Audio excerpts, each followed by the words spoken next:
Sona ni Marcos Jr. Dep na naman daw. Ayon po dyan sa mga taong nanonood po or habang nagsasalita po si Vice President Sara Duterte. Itong si Vice President ay inamin na nagkamali daw siya. Nagkamali sa akala niya. At hindi daw siya manonood sa Sona. Bakit kaya? O ito, panoorin natin siya. Ang ating diskusyon sa nangyayari sa ating bayan. Dahil nabudol tayong lahat.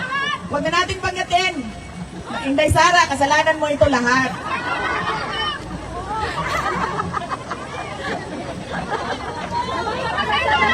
Kasi nga, sinasabi ko sa inyo, akala ko kasi, di ba kasi, nakita naman natin kung ano yung ama. Nakita natin yung martial law. Nakita natin kung anong klaseng korupsyon at ill-gotten wealth ang nilamas nila sa Pilipinas. Akala ko, oo nga, nagkamali nga ako sa akala ko. Akala ko, ang gusto niya ay mas magandang Pilipinas kung ano yung nakikita at nararamdaman at tinitirhan natin ngayon. Kasi bakit ba? Kasi nandoon yung mga anak natin. Na sila din yung susunod na mga Pilipino na maninirahan sa ating bayan. Kaya gusto natin, iiwan natin ang maayos, maganda, maunlad, may disiplina na mga mayaman na mga Pilipino at na bayan. Hindi ko maintindihan kung bakit hindi ganyan ang paningin niya sa kanyang kailangan gawin para sa bayan.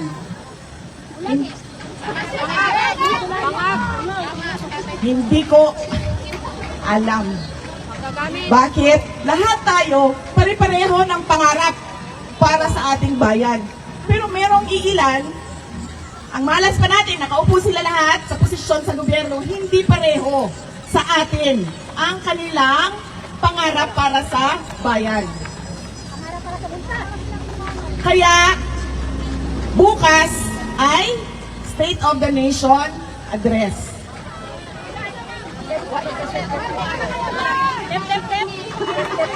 Sayang ang data. Kaya nga ma'am, ako din ayaw ko na rin manood. Kasi alam nyo, sa totoo lang sa totoo lang talaga, natitrigger ako pag nakikinig ako sa kanya. Yung, naiirita ka ba? Minsan, minsan lampas irita na siya, minsan galit na siya. Kaya gusto mo na basagin yung screen ng cellphone mo. Kaya pareho tayo mami, hindi na ako manonood, babasahin ko na lang. Huwag na rin magbasa. Kailangan natin magbasa. Kasi kailangan natin malaman kung ano na namang pambobola ang sinasabi sa taong bayan. Ano na namang pambubudol. Ipunin ang tubig baha. Hindi ko lang. At mag-swimming ka na lang dyan kasi ganyan talaga. May bagyo, may baha. So bakit? Kung ganyan talaga, may bagyo, may baha, yung normal na yan, at ganyan na talaga yan, bakit ang daming flood control projects? Bilyon-bilyon. Na-control nila yun, nasa musta. Bakit? Hindi na. Yung sinasabi niya, at yung sinasabi niya sa susunod na araw, o sa susunod na linggo, magkaiba. Hindi na siya, wala na sa wisyo, sa Tagalog. Tulad na lang din ng 20 ang bugas. 20 ang bugas. Hindi ko alam kung saan galing yung naisip niya, na ipinangako niya para sa taong bayan na gagawin ng pamahalaan na 20 pesos ang kilo ng bigas. Kung alam niya na hindi magagawa yon, ibig sabihin no, siya ay nagsisinungaling, nambubudol. Una sa lahat, yung budget natin. Yung budget ng bayan, paano ba? Hinahati-hati lang ng mga congressman, ng mga boss mo, sir. Ikaw man representative nila. Hinahati-hati lang nila. Karamihan ng pera pumupunta sa bulsa, yes, at sa mga walang kwentang programa. Kasi hindi siya nabibigay sa mga priority programs ng government. Paano ko nasabi yun? Galing ako ng Department of Education. Pinapirma nila ako ng budget kung saan buong budget ng school building program ay hinati-hati ng mga iilang congressman. At sinabi nila sa akin, ganyan talaga ang paggawa ng budget. Na napaisip talaga ako ba ang mali? O nakasanayan na lang nila na ganyan ang kalakaran?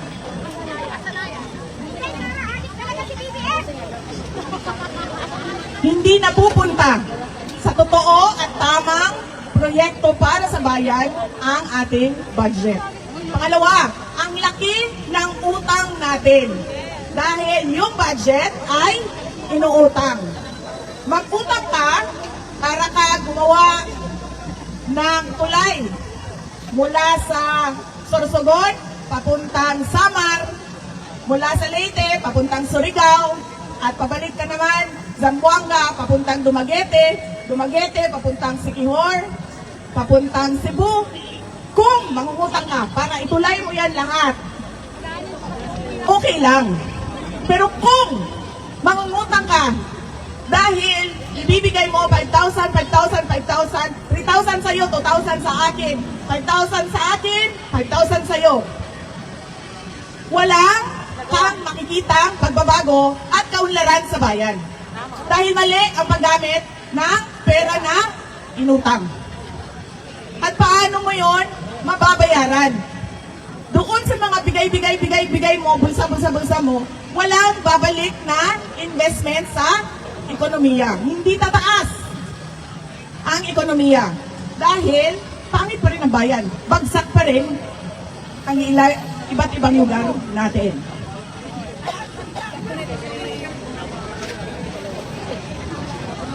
Susunod.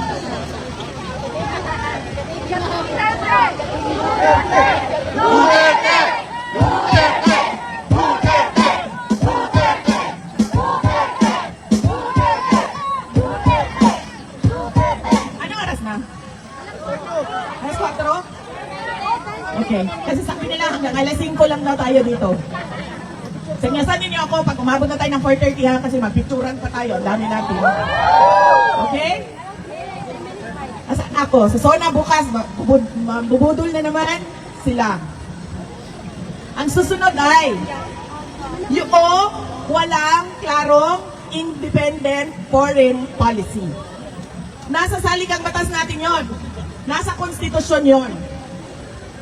Na hindi tayo kikiling kahit kanino man na dayuhan para sa ating bayan. Pero anong nakikita natin ngayon? Ang nakikita natin ay ang militarisasyon ng ating bayan. Ang pagpapasok ng mga Amerikano sa iba't ibang lugar sa ating bansa. Ang paglalagay ng factory ng armas sa ating bansa. Anong sinabi ni President Trump noong meeting nila? Ang sabi ni President Trump, they tilted towards the China. And, anong sinabi niya? Naayos namin yon. And now, it is tilting towards the United States. Ano ibig sabihin ng tilt? Di ba sumasandal? Anong tilt sa Tagalog? Kuya. Kumikiling. Kumikiling na ang ating foreign policy papunta sa US. Hindi ko word yan. Hindi ko salita yan.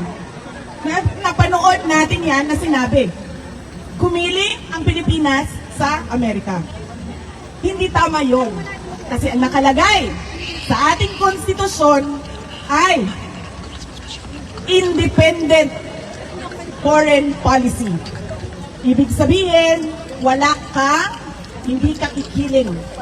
Tatayo ka sa sarili mong paa. At ano ang ginagawa nila sa West Philippine Sea? Nakikipaggirian sila sa China. Meron tayong arbitral award. Sinasabi sa atin ang West Philippine Sea. Ang dapat natin gawin, dalhin yan doon sa Beijing. Pag-usapan natin ito. Amin ang West Philippine Sea. May arbitral award.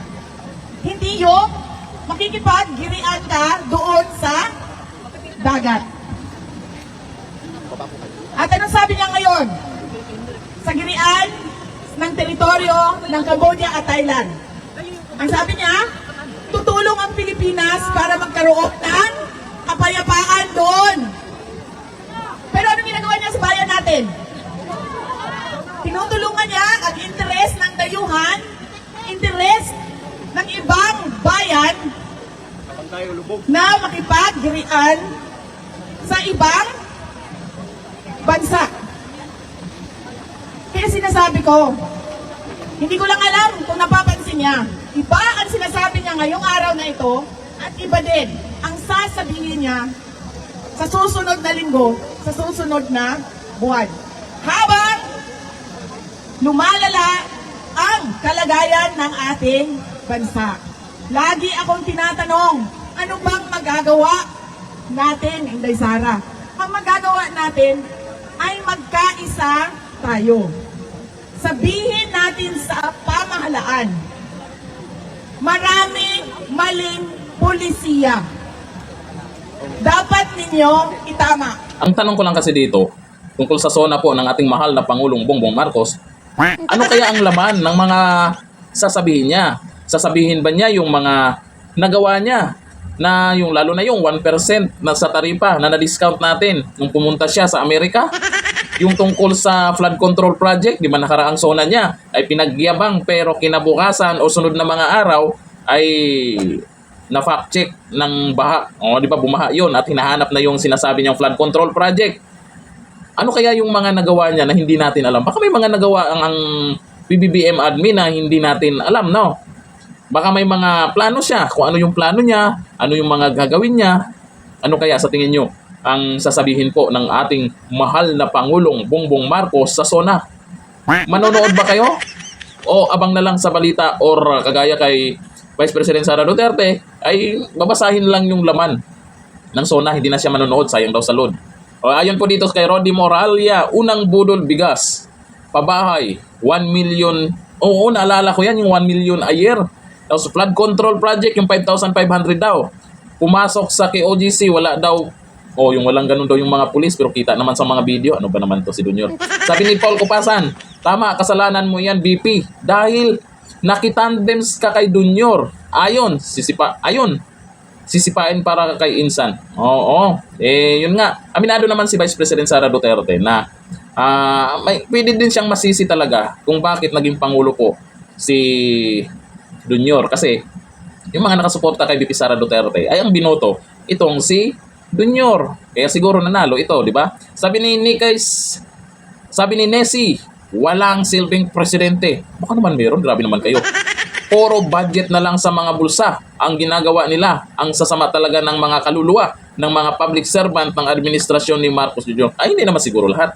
Baka naman merong mga matituno dyan. Kaso nga lang, baka tahimik lang kasi alam nyo naman ang kapalit. Pag hindi ka sang-ayon, di ba yung kasama ka sa grupo tapos ikaw yung kokontra, di ba? Mukhang ano yun. Kung may kontra ka sa grupo, tahimik ka na lang muna. Parang ganun nangyayari, di ba? Sa tingin ko lang ha.